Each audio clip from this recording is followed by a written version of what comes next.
One day ক্রিকেটে নতুন অধিনায়কের যুগে প্রবেশ করেছে বাংলাদেশ দল। মেহেদী হাসান মিরাজকে ওয়ানডে অধিনায়কের দায়িত্ব দিয়েছে বিসিবি, সরিয়ে দিয়েছে নাজমুল হোসেন শান্তকে। আসন্ন শ্রীলঙ্কা সিরিজ দিয়ে ওয়ানডে অধিনায়ক হিসেবে যাত্রা শুরু করতে যাচ্ছে মেহেদী হাসান মিরাজ। আগেও বাংলাদেশ দলের অধিনায়কের দায়িত্ব পালন করেছেন মিরাজ, তবে সে সময় ছিল নিয়মিত অধিনায়ক নাজমুল হোসেন শান্তর অনুপস্থিতিতে। এবার ওয়ানডের নিয়মিত অধিনায়কের ভূমিকায় মিরাজ।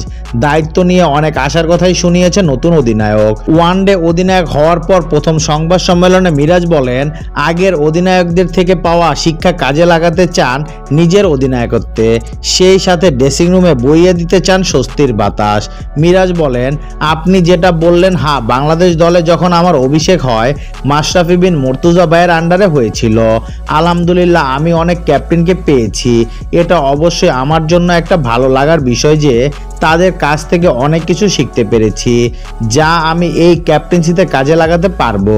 তাদের কাছ থেকে আমি অনেক কিছু শিখেছি, আশা করি এটা আমার কাজে লাগবে। এখানে সিদ্ধান্ত নেওয়া শিখেছি তাদের কাছ থেকে, অনেক সময় অনেক টাফ সিদ্ধান্তও নিতে হয়। মিরাজ আরও বলেন, এখন আমাদের অবশ্যই দায়িত্ব নেওয়ার সময় এসেছে। যথেষ্ট আন্তর্জাতিক ক্রিকেট খেলেছি, 8 থেকে 9 বছর ধরে খেলছি। যারা জুনিয়র আছে তাদেরকে অবশ্যই পারফর্ম করতে হবে, কিভাবে তা সাজেস্ট করব। আমরা যখন শুরুতে ঢুকেছিলাম বড় ভাইরা যেভাবে আমাদের সাহায্য করেছে, চেষ্টা করব সেভাবেই সাহায্য করার, ড্রেসিং রুমে সেভাবে রাখার।